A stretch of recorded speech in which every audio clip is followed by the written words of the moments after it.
And then lastly, we can show up as members and not just as guests. Now, I just want to end on this note, but I want to just I just want to have a talk here real quick about this, all right? In every church gathering, there are two types of people in attendance. There are members and there are guests. Now, I'm not talking about the difference between people in the membership roster and those who are not. I'm talking about people who see themselves as members of the body of Christ, and that leads them to show up with a certain attitude and intention for why we are here, for why they are here. And the primary difference between a guest and a member is that guests come to receive and members come to give and receive.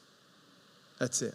Members receive too, and they expect to receive, and they should, but they also come to contribute. Members come to give and receive. But a community like that can only exist over time because it's not a community full of only guests.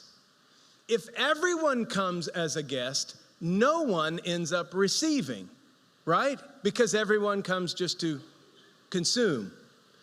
And that's why the critical mass of a community needs to be a community of members for it to be sustainable. You follow? If more people come only to receive and consume as guests, more members will start to feel like they themselves are being consumed, are being used, are being spread thin, threadbare, burnt out. And what the signs of this happening is that volunteers will decrease. Staff either has to grow, like paid staff has to grow to do the work, or get burnt, gets burnt out. And gatherings become more production oriented for audiences rather than congregations, rather than a community of contributors, right? Are you following me?